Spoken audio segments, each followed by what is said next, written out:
This channel does not promote any violent, harmful, or illegal activity. Top quality और consistent performance के लिए सिर्फ silver pumps नाम याद रखना। আচ্ছা, আপনি জাল ওষুধ খাচ্ছেন না তো? আপনি বাড়িতে যে ওষুধ নিয়ে যাচ্ছেন খাচ্ছেন সেটা জাল নয় তো? এই প্রশ্ন আজকের দিন আমরা তুলতে বাধ্য হচ্ছি। প্রেসার, সুগার, অ্যান্টাসিড থেকে অ্যান্টিবায়োটিক আসলের সঙ্গে মেশানো হচ্ছে 30% জাল ওষুধ। TV9 বাংলার ক্যামেরায় ধরা পড়ল ভয় ধরানোর ছবি। কলকাতার চারটি ওষুধ বাজারে হানা দিয়েছিলেন ড্রাগ কন্ট্রোলের আধিকারিকরা। বাজেয়াপ্ত করা হয়েছে অন্তত 20 লক্ষ টাকার সন্দেহজনক ওষুধ। কিন্তু বাজারে এখনো কত টাকার ওষুধ পড়ে আছে, কোথায় পড়ে আছে? কোটি টাকার প্রশ্ন।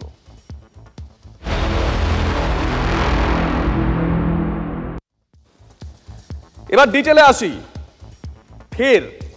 ফের সন্দেহজনক ওষুধ চক্রের পর্দাফাঁস। কিভাবে? আসল ওষুধের যে বাক্স তার মধ্যেই মিশিয়ে দেওয়া হচ্ছে নকল ওষুধ। রাজ্য ড্রাগ কন্ট্রোলের হানায় এমনই তথ্য। প্রেশারের ওষুধ হতে পারে, সুগারের ট্যাবলেট হতে পারে, নামি কোম্পানি যে কোনো ওষুধ হতে পারে। তদন্তকারী আধিকারিক যারা আছেন বা ড্রাগ কন্ট্রোলের অফিসার যারা আছেন তাদের চোখে ধুলো দেওয়ার জন্য এই যে বাক্স দেখছেন, এই রকমই বাক্সের ভেতরে যদি 10টা পাতা থেকে থাকে সেখানে 7টা ঠিকঠাক এবং 3টে জাল ওষুধ। ঠিকই শুনছেন, 30%। আমাদের ক্যামেরায় তেমনই ছবি ধরা পড়েছে। মঙ্গলবার একযোগে রাজ্যে 3টি ওষুধের বাজারে ড্রাগ কন্ট্রোলের আধিকারিকরা হানা দিয়েছিলেন। রাজ্যে কিভাবে ছড়িয়ে পড়ছে জাল ওষুধ একেবারে হাতে নাতে ধরলেন রাজ্য ড্রাগ কন্ট্রোলের আধিকারিকেরা। দেখা যাচ্ছে যে একটা প্যাকেট, এই যে প্যাকেট যেখানে রাখা রয়েছে, এই প্যাকেটের মধ্যে এখানে সবগুলোই যে জাল তা কিন্তু নয়, আসলের মধ্যেই মিশে আছে জাল ওষুধের পাতা। স্যার, এই মুহূর্তে কোন ওষুধের পাতাটা আপনি স্ক্যান করছেন? এই যে এটা করলাম। এটা দেখাচ্ছে যে did not match any documents. এই স্ট্রিপটা যখন আমি স্ক্যান করলাম তখন এই স্ট্রিপটাতে যে কিউআর কোডটা স্ক্যান করার পর আসছে, স্ক্রিনে আপনারা দেখতে পাবেন যে your search madly products did not match any documents. এখানে দেখা যাচ্ছে did not match any documents, স্ক্রিনে দেখতে পাবেন। সব পাতাগুলোই কি এরকম নাকি? না, সবগুলো নয়, দুটো বা একটা বক্সের মধ্যে 10টা স্ট্রিপ আছে, হয়তো 2 বা 3টে স্ট্রিপ এরকম আসছে। আবার দেখবেন যখন আমি একটা গুড কোয়ালিটি প্রোডাক্ট যেমন এইটা যখন করছি,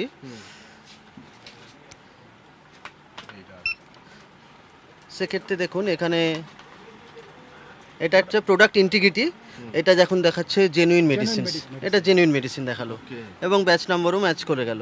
মানে আসলের মধ্যেই জাল মিশিয়ে দেওয়া, হয়তো মিক্স আপ কিছু থাকতে পারে, সেটা আমাদের দেখতে হবে, আমরা অ্যানালিসিসে পাঠাবো। তারপরে আপাতত সন্দেহ করা হচ্ছে যে এইগুলো জাল হতে পারে, যেহেতু QR code match. Further investigation করতে হবে, ম্যানুফ্যাকচারার এন্ডেও করতে হবে, স্টকিস্ট এন্ডেরও আমরা ফার্দার ইনভেস্টিগেশনের জন্য পাঠাবো।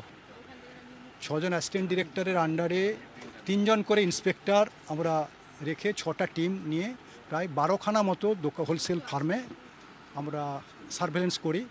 সেখানে কিছু কিছু দোকানে এরকম মিক্স আপ পেয়েছি। কিউআর কোড স্ক্যানার নিয়ে আমরা মুভ করেছি। সবসময় মোবাইলে স্ক্যান করলে অনেক সময় আসছে না, কিন্তু কিউআর কোড স্ক্যানারে সেটা আবার অনেকে আসছে। ড্রাগ কন্ট্রোল চেষ্টা করে যাচ্ছে যাতে অ্যাওয়ারনেস হয়।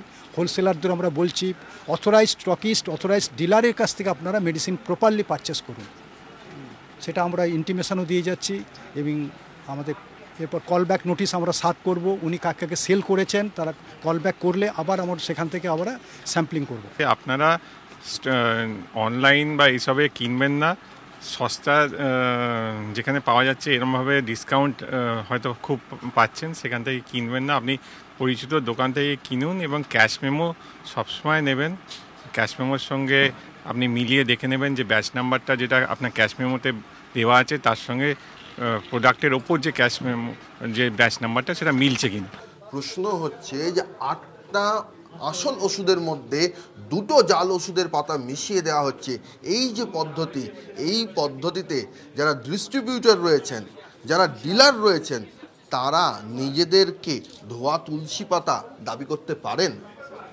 ক্যামেরায় পিকুর সঙ্গে সৌরভ দত্ত, TV9 বাংলা, কলকাতা। 6টা দলে ভাগ হয়ে চিরুনি তল্লাশি চালান 19 জন drug inspector. Mehta building, Giriya trade centre, Gandhi market, Bagri market দিনভর তল্লাশি চলে। দিনের শেষে 15টি সন্দেহজনক ওষুধ বাজেয়াপ্ত করা হয় ড্রাগ কন্ট্রোলের তরফ থেকে। আনুমানিক 20 লক্ষ টাকার ওষুধ বাজেয়াপ্ত। কিন্তু প্রশ্ন হচ্ছে ওষুধের বদলে আমরা কি খাচ্ছি? দূরাত্মার কোনো ছলের অভাব হয় না, চিকিৎসকরা এই কথাই বলছেন। এই ছলাকলা আমরা ধরবো কি করে? আবারও বলছি, নির্দেশিকা জারি করা হয়েছে, সেই নির্দেশিকা অনুযায়ী যদি আপনার কোথাও গিয়ে মনে হয় যে আপনার হাতে যে ইনভয়েস রয়েছে তার ব্যাচ নাম্বার এবং ওষুধের গায়ে ব্যাচ নাম্বার আলাদা, তাহলে ওই নির্দিষ্ট হোয়াটসঅ্যাপ নাম্বারে আমরা দেখাচ্ছিও, সেখানে আপনারা হোয়াটসঅ্যাপ করুন। দোকানদাররা গোটা বিষয়টা কিভাবে দেখছেন, যাদের কাছ থেকে গিয়ে আমরা ওষুধ কিনি, শুনুন। আমরা কি বলবো ওটা বলেন, মানে আমি তো লোকাল ডিস্ট্রিবিউটার থেকে লোকাল থেকে কিনেছি, আর লোকাল যদি সামনে লোক কী করেছে আমরা কী করবো? আমরা proper batch number with proper documents দিয়ে কাজ করি। তিনি কি অরিজিনাল কোম্পানির হোল্ডার, মানে সাব ডিস্ট্রিবিউটর অরিজিনাল?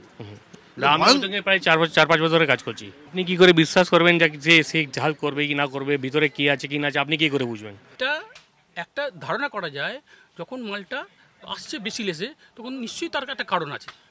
সেই মালটা আমি স্টকিস্ট হয়ে যদি আমি 10% পাই, সেই মালটা 20% 25% আসবে তো কোথা দিয়ে? কোথা দিয়ে? কোম্পানি তো দেবে না, মালটা আসবে কোথা? তাহলে মধ্যখানে কোনো ম্যানিপুলেট হচ্ছে। তাহলে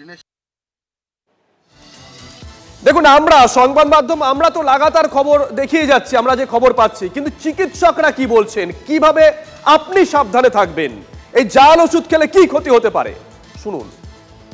আমাদের এই রাজ্যের অবস্থাটা তো একই রকম না, রাজ্যে তো সর্ষের মধ্যে ভূত রয়েছে, আপনারা সবাই জানেন। এখানে আমরা বারবার দেখেছি যে আমাদের শিক্ষা দপ্তর থেকে স্বাস্থ্য দপ্তর আরম্ভ করলে সর্বত্র মন্ত্রী মশাই, যারা ল প্রণেতা বা আইন প্রণেতা, তারাই আজকে জেলে। সুতরাং এটা আমি আশ্চর্য হলাম না শুনে আপনার কাছে যে আসল বাক্সের মধ্যে নকল ওষুধ ছিল। এটা এই রাজ্যের নিয়ম, এই রাজ্যে এই জিনিসটাই এক্সপেক্ট করি, আশা করি, এবং সেটাই ঘটেছে। কিন্তু বলির বকরা হচ্ছে তো আমরা, রুগীরা আর ডাক্তাররা। 7টা আসল আর 3টে ভেজাল দেখা যাচ্ছে, সেটা হচ্ছে যে বোঝা যাচ্ছে যে এখনো বড় কারো নজর পড়েনি, ছোটখাটো নজর পড়েছে। এখনো হচ্ছে যে সময় আছে, রাজ্য সরকার যদি তার হচ্ছে যে এই যে টাস্কফোর্স ফাস্টফোর্স মাঝে মাঝেই করেন না, আলুর দাম কমানো ইত্যাদি, একটা আইওয়াশ করে না, খবরে হচ্ছে যে খবর করেন, খবরের কাগজে ছবি হয়, তারপরে সব উঠে যায়। ঠিক একই রকম ভাবে এই ওষুধ ইত্যাদি আইওয়াশ চলছে। একটা সামগ্রিক যদি হচ্ছে যে তদারকি করতে চায় সরকার, সত্যিই যদি দুর্নীতির বিরুদ্ধে করতে চায়, সিঁড়ি ধুতে হবে উপর থেকে, নিচ থেকে ধুলে সিঁড়ি কখনো হচ্ছে পরিষ্কার হয় না, একদম উপর থেকে ধুতে হবে, এবং সেই দায়িত্ব সরকার না নিলে মানুষকে নিতে হবে।